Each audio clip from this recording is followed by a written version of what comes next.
Friends, आज हम बात करेंगे जेपी पावर के बारे में। और जैसा कि आप लोग देख ही पा रहे हो कि फ्राइडे के ट्रेडिंग सेशन में इसमें हमें एक गिरावट देखने को मिली है। तो ये गिरावट देखकर लोग काफी ज्यादा कंफ्यूज है कि स्टॉक में आखिर हो क्या रहा है। लगातार स्टॉक में उन्हें सिर्फ और सिर्फ गिरावट देखने को मिल रही है।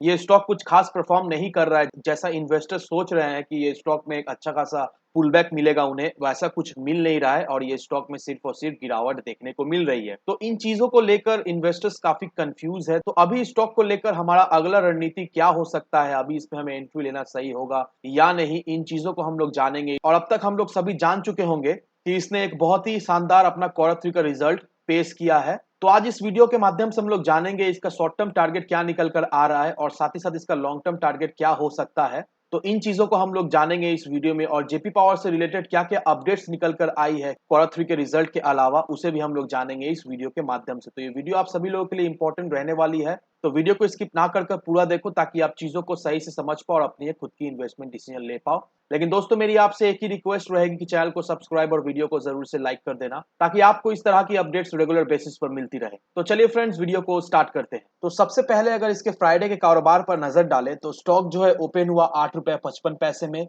हाई बनाया इसने 8 रुपए 75 पैसे का और लो बनाया इसने 8 रुपए 45 पैसे का। और आप देख ही पा रहे हो दोस्तों, 8 रुपए 50 पैसे में इसने क्लोजिंग दिया फ्राइडे के दिन और इसमें हमें करीब करीब 3% का एक गिरावट देखने को मिली है फ्राइडे के दिन। और वहीं अगर पिछले 5 दिनों के परफॉर्मेंस को देखेंगे दोस्तों, तो पिछले 5 दिनों से ये स्टॉक हमें काफी ज्यादा वॉलेटाइल दिखी है और पिछले 5 दिनों में ये करीब 6% तक टूटता हुआ हमें दिखलाई दिया है। तो अब जेपी पावर में हमें तो गिरावट देखने को मिल रही है, लेकिन ये गिरावट देखकर आप बिल्कुल ही मत सोचना कि जेपी पावर बेकार है, जेपी पावर अच्छा स्टॉक नहीं है, इसमें इन्वेस्ट करना मतलब पैसा फंसाना। ऐसा बिल्कुल ही नहीं है दोस्तों, क्योंकि एक बात का ध्यान रखो दोस्तों, पूरा ग्लोबल मार्केट का भी बैंड बजा हुआ है। पूरा ग्लोबल मार्केट में हमें एक गिरावट देखने को मिल रही है और साथ ही साथ दोस्तों हमारे मार्केट में भी गिरावट देखने को मिल रही है। अगर आप सेंसेक्स को देखोगे, अगर निफ्टी 50 को देखोगे दोस्तों, तो फ्राइडे के दिन ये हमें 1-1.5% तक टूटता हुआ दिखलाई दिया है। तो मार्केट भी देखा है तो फेवर में नहीं है, क्योंकि दोस्तों अगर आप एफआईआईज और डीआईएस का डाटा देखोगे, लगातार कंटिन्यूअसली एफआईआईज जो है वो मार्केट से पैसा विड्रॉल किए जा रहे हैं। यहाँ पर देखो दोस्तों, 10 फरवरी तक का यहाँ पर डेटा दिया हुआ है। 10 फरवरी को देख लो दोस्तों, 1732 करोड़ रुपीज मार्केट से विड्रॉल कर ली गई है।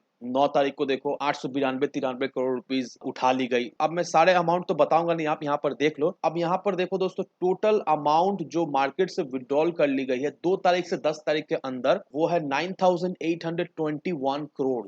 तो ये देखा जाए तो बहुत बड़ा अमाउंट है दोस्तों जो मार्केट से विड्रॉल की जा रही है। और वहीं पर जो टोटल अमाउंट जो डीआईएस के द्वारा मार्केट में इन्वेस्ट की गई है वो है 6534 करोड़। तो देखा जाए तो दोस्तों ऑन एन एवरेज अभी भी 3000 करोड़ रुपीज का डेफिसिट है। जितना डीआईएस इन्वेस्ट कर रहे हैं उससे ज्यादा एफआईआईज जो है वो मार्केट से पैसा विड्रॉल किए जा रहे हैं। तो इस वजह से भी दोस्तों लोग समझ नहीं पा रहे हैं कि मार्केट कौन सा दिशा में जाएगा। वो लोग कंफ्यूज है और इस वजह से रिटेल इन्वेस्टर्स भी क्या कर रहे हैं, माल बेच के निकले जा रहे हैं। अब दोस्तों जेपी पावर के क्वार्टर 3 के रिजल्ट पर एक बार नजर डाल लेते हैं। तो ये रहा क्वार्टर 3 का रिजल्ट और सारे फिगर्स जो है वो लैक्स में दी गई है। तो अगर आप इसके रेवेन्यू सेक्शन को देखोगे दोस्तों, तो कंपनी का जो टोटल रेवेन्यू हुआ है इस क्वार्टर में, दैट मींस क्वार्टर 3 में, वो 1,45,278 की है।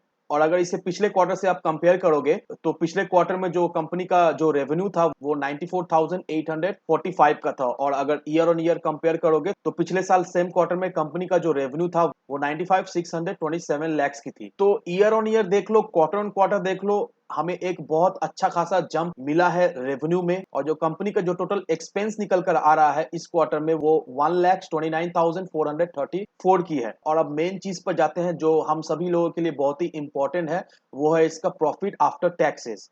तो प्रॉफिट आफ्टर टैक्सेस जो निकल कर आ रहा है वो 10,699 lakhs की है। That means close to 107 crore का ये प्रॉफिट इस क्वार्टर में दिखलाया है। और वहीं अगर पिछले क्वार्टर के प्रॉफिट एंड लॉस को देखेंगे दोस्तों, तो 65 lakhs का ये लॉस पोस्ट किया था। और पिछले साल सेम क्वार्टर में इसका जो लॉस निकल कर आ रहा था वो 2,290 lakhs का था। तो आप देख लो दोस्तों, ईयर ऑन ईयर देखो, क्वार्टर ऑन क्वार्टर देखो, एक बहुत ही अच्छी खासी एक उछाल देखने को मिली है प्रॉफिट में। और मैंने आपको ऑलरेडी पिछले वीडियो में बता दिया था कि जेपी पावर इस क्वार्टर में एक अच्छा खासा प्रॉफिट पोस्ट करेगी और वैसा ही हुआ दोस्तों। और इस सेक्शन को देख लो दोस्तों, EPS that means earning per share. तो अर्निंग पर शेयर जो जेपी पावर का हुआ करता था वो हमें नेगेटिव में दिखलाई दे रहा था, लेकिन अभी अर्निंग पर शेयर जो जेपी पावर का निकल कर आ रहा है वो 0.099 की है। तो अर्निंग पर शेयर में भी हमें एक इजाफा होते हुए दिखलाई दी है।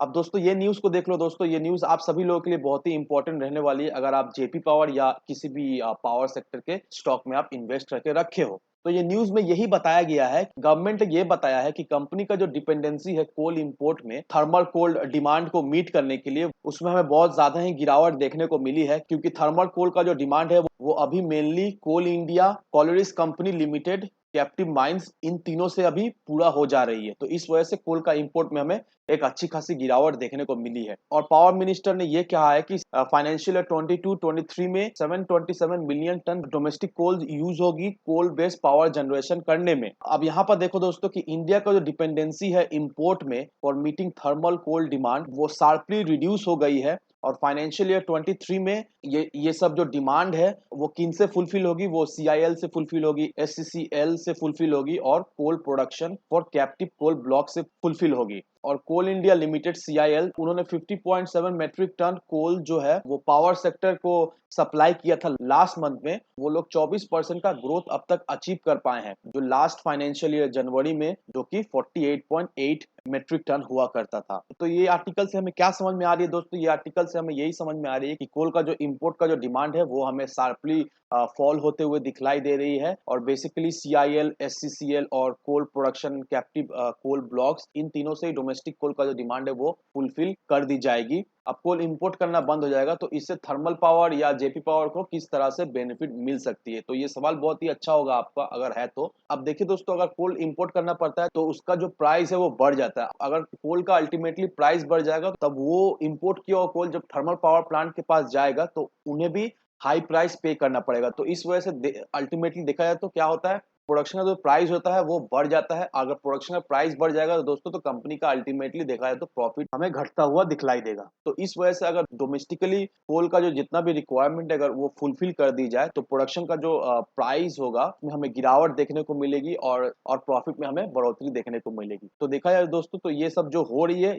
ये पावर सेक्टर और जेपी पावर के लिए बहुत ही फायदेमंद साबित होने वाली है, क्योंकि हम लोग ऑलरेडी जानते हैं कि JE power mainly thermal based power generate करती है। तो डायरेक्टली इनडायरेक्टली दोस्तों जेई पावर को भी इससे फायदा होने वाली है। और दोस्तों एक बात का जरूर से ध्यान रखना दोस्तों, पूरा पावर सेक्टर अभी ग्रोथ स्टेज में है और हम लोग सभी अच्छी तरीके से जानते हैं कि पावर सेक्टर में किस तरह से आने वाले समय में ग्रोथ आने वाली है। तो अगर हम लोग का मिनिमम विजन 2025 तक का रहता है तो नो डाउट दोस्तों सारे पावर स्टॉक में हमें एक अच्छा खासा जंप मिलेगा और वो सारे स्टॉक हमें एक अच्छा खासा रिटर्न भी बनाकर जरूर से दे जाएगी। और सेम चीज जेपी पावर में भी होने वाला है दोस्तों। इस क्वार्टर में जेई पावर ने बहुत ही अच्छा एक प्रदर्शन किया है और इसी तरह से अगर सेम प्रदर्शन हमें quarter on quarter JP power से देखने को मिली तो नो डाउट दोस्तों आने वाले समय में ये स्टॉक हमें 50 रुपए 100 रुपए के लेवल में जाता हुआ जरूर से दिखलाई देगी। तो जरूर से दोस्तों लॉन्ग टर्म के विजन से जेपी पावर में अपना निवेश बनाए रखें। थोड़ी मोड़ी करेक्शन देख के बिल्कुल ही घबराना है नहीं, क्योंकि हमारा विजन लॉन्ग टर्म का है। जिन्होंने भी लॉन्ग टर्म के नजरिए से स्टॉक में इन्वेस्ट करके रखा है दोस्तों नो डाउट दोस्तों उन्हें लॉस होने का चांसेस बहुत ही कम है और बहुत ही एक अच्छा खासा वो प्रॉफिट बनाकर निकल जाएंगे। क्योंकि आप सारे वेटरन इन्वेस्टर्स को देख लो, उन्होंने जितना भी पैसा बनाया है स्टॉक मार्केट से वो लोग सारे लॉन्ग टर्म प्लेयर है